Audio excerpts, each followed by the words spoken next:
السلام عليكم ورحمة الله. السلام عليكم ورحمة الله. Oleh karena itu, dalam kesempatan ini saya membawakan 10 kata. InsyaAllah ada positif, ada juga negatif. Tapi saya mulai dengan negatifnya, khususnya sama anak kita. Karena dalam pendidikan sangat luar biasa perhatian Islam dalam pendidikan. Islam sangat memperhatikan pendidikan anak kita, sistem pendidikan anak kita, perhatian kepada anak kita. Karena ini semuanya pengaruh. Semuanya pengaruh. Ucapan kita, berlaku kita di hadapan anak kita.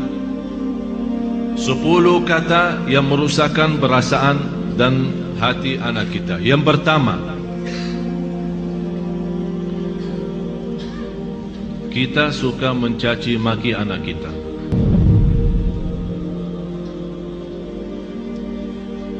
Ini sebuah bahaya, apalagi kalau kita lagi emosi. Dan saya selalu sampaikan kepada jemaah, kalau lagi emosi, jauh daripada anak. Jauh. Jangan jadikan anak korban. Saya tidak enak membawa ucapannya karena kita di dalam masjid. Tapi ada banyak yang saya heran mengucapkan kata-kata yang saya malu sampaikan. Sama siapa? Sama anaknya sendiri. Kalau sama orang lain kita malu mengucapkan, apalagi sama anak kita.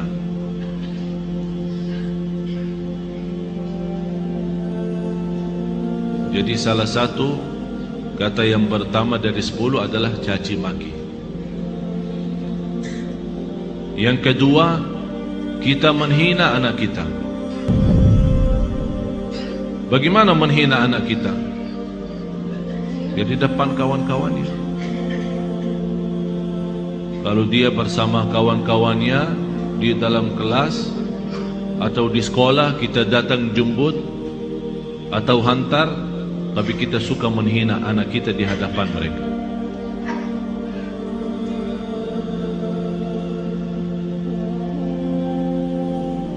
Malah ada yang pernah berkata, saking menghina anaknya, saya heran bagaimana bisa punya anak seperti kamu. Apalagi di depan orang, di depan kawan-kawannya. Bisa di saat itu anak kita tidak nangis, tapi sudah mati rasa. Sudah mati rasa. Akhirnya menjadi hati kecil. Susah kita bina untuk menjadi anak salih salihah karena kita sudah hancur duluan. Sudah kita hancurkan duluan. Itu yang saya selalu sampaikan. Itulah namanya durhaka orang tua kepada anak sebelum anak durhaka kepada orang tua. Atau kalau dia punya saudara banyak, jangan menghina. Kalau ada sebuah berlaku yang tidak bisa kita terima, kita bisa nasihati dengan cara yang baik, bukan di depan orang. Karena itu namanya nasihah, bukan fadihah. Nasihah adalah mengingatkan dengan cara yang baik, tapi fadihah membukakan aibnya di hadapan orang. Alasannya, niat saya menasihatin.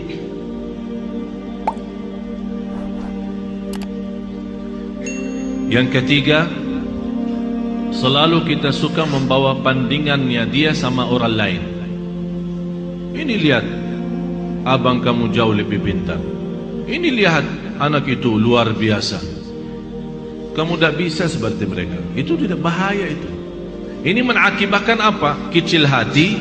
Yang kedua, benci sama orang itu. Akan menimbulkan rasa benci. Jadi akan selalu berlawan. Di mana ketemu kalau diajak main tidak mau sama. Karena kenapa? Karena kita selalu bandingkan ini A sama B. Apalagi kalau dia punya adik-adik yang lain. Coba adik kamu, abang kamu, kakak kamu,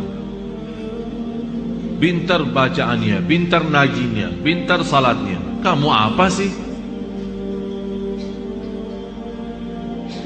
Ini mohon maaf, ini bukan sering terjadi, malah saya sendiri mendengar di hadapan saya ibu yang membawa 3 anak yang dinyakiti perasaannya 1. Bahaya lidah itu, bahaya.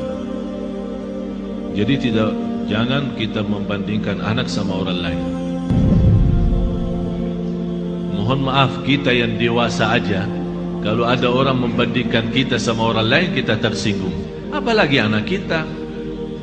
Kita ada yang dewasa yang sudah faham, mengerti, bisa mengerti maksudnya orang, bisa mengerti tujuannya orang, kita bisa tersinggung. Apalagi anak kita. Yang keempat, cinta dengan syarat. Aku cinta kamu, tapi syaratnya begini. Jadi seolah-olah kita tunjukkan kepada anak kita, kalau ibu tidak sayang begini aja, ikhlas tidak sayang, tidak cinta ikhlas. Tapi cinta kalau kamu salat. Aku cinta kalau kamu ngaji. Aku cinta kalau kamu diam. Aku cinta kalau kamu tidak nonton TV. Berarti itu namanya cinta dengan syarat-syaratnya. Kalau mau cinta ya cinta, tidak usah pakai syarat. Tidak usah pakai syarat-syaratan. Ini anak kita. Mau cinta ya cinta. Cinta yang normal, kasih sayang, yang wajar dan yang wajib bagi kita sebagai orang tua, memberikan kasih sayang dan rasa cinta kepada anak kita. Kalau kita yang tidak menunjukkan rasa cinta kepada anak kita, dia akan lama-lama melarikan diri kepada orang lain. Memang mohon maaf Bapak Ibu, bisa anak kita karena dia kecil tidak mengerti menyampaikan perasaannya, tapi dia mampu menyampaikan perasaannya dari hal berlakunya. Begitu dia melihat seorang yang memberikan perhatian dan kasih sayang, biarpun orang itu bukan keluarganya, orang jauh, begitu dia ketemu orangnya, dia malah lari, belok orang itu. Sepertinya kehilangan rasa sayang di rumahnya. Dan banyak saya perhatiin anak-anak yang datang kepada saya begitu melihat anaknya sambil peluk dan cium saya bilang dalam hati saya, kasihan, kehilangan rasa cinta dan sayang dalam rumahnya. Yang kelima, kita menyampaikan kepada anak kita info atau informasi yang salah. Maksudnya apa informasi yang salah? Laki-laki tidak boleh nangis. Siapa yang bilang? Bapak-bapak nangis enggak? Nangis kan? Berarti salah kita berkata sama anak kita, kalau laki-laki tidak boleh nangis. Siapa yang bilang? Biarin dia nangis. Kalau dia nangis, ayo nangis lagi sayang. Bukan laki-laki tidak boleh nangis. Itu membuat apa? Mengakibatkan sakit jiwa. Karena setiap dia mau nangis, dia bertahan. Alasannya informasi yang salah, laki-laki tidak boleh nangis. Akhirnya dia tahan-tahan, menjadi beban, lama-lama sakit jiwa. Betul, ini betul. Jangan dianggap tidak terlalu. Terlalu.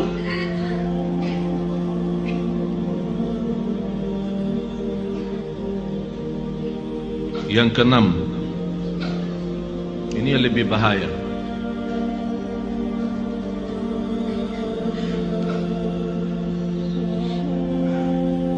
Kita selalu memberikan ancaman. Ayo makan habisin, kalau tidak datang hantu.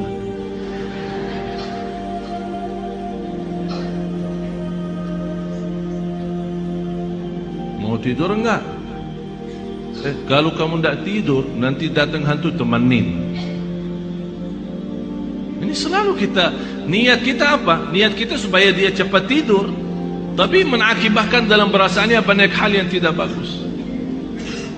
Padahal anak kita dari sisi psikologi jiwa dan akal, dari usia 2 tahun sampai 6 tahun dia mampu menguasai 7 bahasa. Ini bukan sembarangan. Ini ada orang keahlian psikologi akal dan jiwa membuktikan anak dari usia 2 tahun sampai 7 tahun kalau diberikan perhatian sepenuhnya, dia mampu dari sisi psikologi akal dan jiwa mampu menguasai 7 bahasa. Bahasa kita, bahasa daerah, bahasa Arab, bahasa Inggris, terserah. 7 bahasa.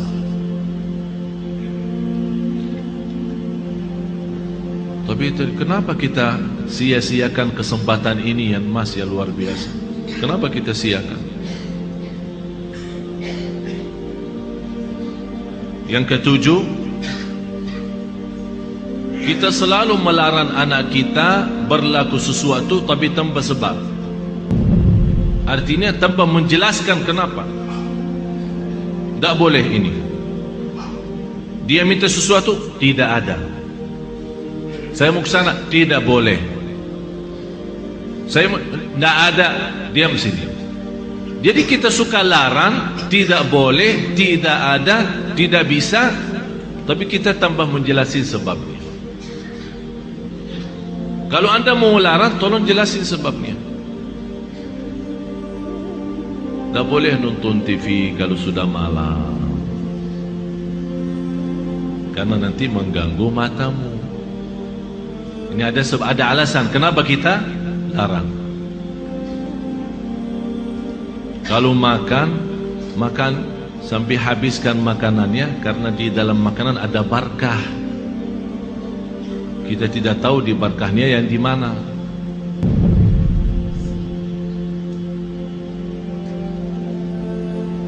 Jangan nonton TV. Ayo sana. Tidur. Ibunya megang remote. Teng, teng, teng.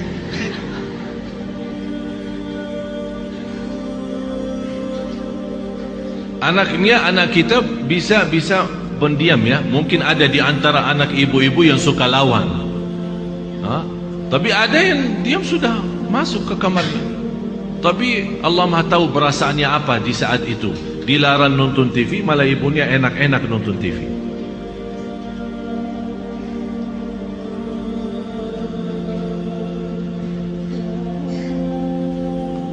Banyak hal Bapak Ibu yang perlu kita perbaiki.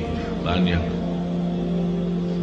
Kalau kita memang ingin bukan hanya doa mengharapkan anak saleh salihah, tapi ada contoh baik, ucapan yang baik.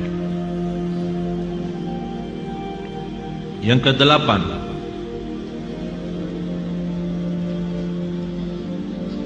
menghancurkan perasaan atau menghancurkan kepercayaan anak terhadap dirinya.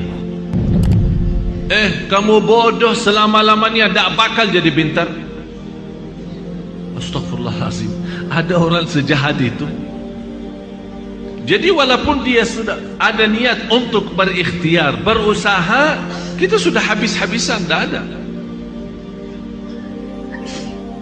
Memang kamu diciptakan oleh Allah bodoh seperti ini. Saya nyesal punya anak seperti kamu. Saya benci hari kelahiran kamu. Bapak Ibu, saya mengucapkan ini bukan dari saya. Saya punya telinga mendengar apa yang kata orang. Masa saya benci hari kelahiranku, hari kelahiran kamu? Jadi seolah-olah mengikatkan hari kelahiran anak kita hari misal Sabtu. Jadi saya benci Sabtu gara-gara kamu. Ya Allah, ini sudah betul-betul menghancurkan total anak kita. Yang kesembilan, kita berdoa terhadap anak kita doa yang buruk. Saking kesal perasaan kita sama anak kita, dan dia keluar dari rumah tanpa minta izin dan ridha kita, langsung kita, mudah-mudahan kamu celaka. Rasulullah sallallahu alaihi wasallam melarang orang tua mendoakan anaknya buruk. Kalau terjadi diijabah doanya akan nyesal, kata Rasulullah. Biarpun ibunya, biarpun bapaknya betul-betul sakit hati sama anak, begitu dia mendoakan celaka, terjadi kecelakaan itu, pasti dia nyesal dan sedih, bisa nangis dan bisa tidak memaafkan dirinya terhadap apa yang telah dia ucapkan. Kalau anda tidak mampu saking sakit hati sama anak kita, tidak bisa mendoakan baik, kembali lagi lebih baik diam. Kalau tidak bisa berdoa baik, lebih baik diam. Tapi bahaya, jangan mendoakan anak ini celaka. Salah satu kawan saya yang pernah saya ceritakan, yang punya 3 impian, 3 harapan, ingin kembali sihat, karena dia sekarang sakit lumpuh dari umur usia 18 sampai sekarang hampir 40-an. Dari umur 18 tahun, sekarang 40-an, sampai sekarang dia dalam kondisi lumpuh total, tidak bisa bergerak sama sekali, masih bisa berbicara saja. Di antara harapan beliau, sebagaimana saya pernah jelaskan, ingin kembali sihat walafiat supaya bisa megang Al-Quran, ingin kembali sihat walafiat supaya bisa nikmati sujud, ingin kembali sihat walafiat supaya bisa memeluk orang tua dan mencium orang tua. Akibat sakitnya dia sampai dari sekian tahun, dari sejak 18 tahun umurnya sampai sekarang 40, sebabnya dia terjadi begini adalah doa orang tuanya. Karena dia pernah pulang tidak ke sekolah, orang tuanya tanya, kamu sudah sekolah hari ini enggak? Setahu saya sudah antar ke sekolah, tapi saya dapat informasi kamu tidak masuk, malah kamu larikan diri sama kawan-kawan kemana. Kata anaknya, bohong yang bawa fitnah itu. Saya sudah ke sekolah. Ya, namanya anak-anak mau larikan diri dari tanggung jawab orang tuanya, dia bohong. Lebih baik berbohong, katanya. Apa kata ayahnya? Kalau kamu bohong, mudah-mudahan celaka hari ini. Pergi sama kawan-kawan, ini cerita sendiri dia menceritakan. Pergi sama kawan-kawannya kepada satu tempat hiburan yang ada kolam renang. Kemudian dia naik sebuah tempat tembok yang agak lumayan tinggi. Kemudian mau loncat ke dalam kolam itu. Begitu dia loncat, kepalanya kena. Padahal lantai bawah terlalu dalam, tapi bisa kena. Kepalanya terputus salah satu saraf di bagian lehernya, mengakibatkan lumpuh total, tidak bisa bergerak sama sekali. Orang tuanya menyesal karena telah mendoakan seperti itu. Tapi kata anaknya, bagi saya nikmat besar doa kecelakaan ayah saya. Kenapa? Karena dengan doa dalam kondisi ini baru saya bisa kenal Allah lebih dalam, dan alhamdulillah beliau sudah menghafal Al-Quran 30 juz. Dalam kondisi itu tidak pernah berhenti salat malam. Dan Masya Allah, setiap di sana sini, dari masjid ke masjid, memberikan ceramah. Dalam dia dibawakan dengan kursi roda yang tidak bisa duduk. Dia dibuatkan kursi roda khusus, miliknya kayak mirip tempat tidur, karena dia tidak bisa duduk, tapi masih bisa berceramah. Saya kemarin berusaha untuk mengundang beliau datang kemari, tapi masih kita harap mudah-mudahan bisa. Dan kemarin beliau mengundang saya acara pernikahannya. Subhanallah, ibu saya menceritakan istrinya cantik luar biasa. Sampai orang bertanya sama istrinya, apa yang kamu harapkan sama seorang seperti ini keadaannya? Dia berkata, saya harap masuk surga lewat si Abdullah ini. Jadi saya tidak harap apa-apa, tapi saya harap bantu dia seikhlas-ikhlasnya. Saya yang akan bersihkan, saya yang akan rapikan, saya akan pakai bajunya sama semua. karena saya harap lewat dia masuk.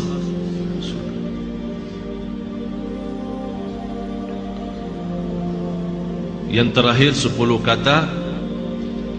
Yang ke-10, kita suka membongkar dan membuka aib anak kita di hadapan orang lain.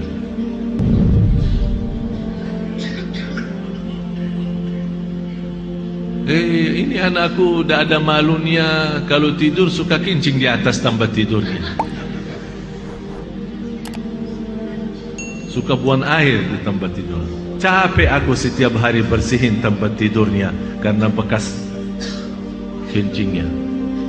Ini kan dicerita sama kawan-kawannya di sekolah. Apa yang akan terjadi? Kawan-kawannya apa? Senang atau gimana? Kesempatan kan? Setiap dia datang,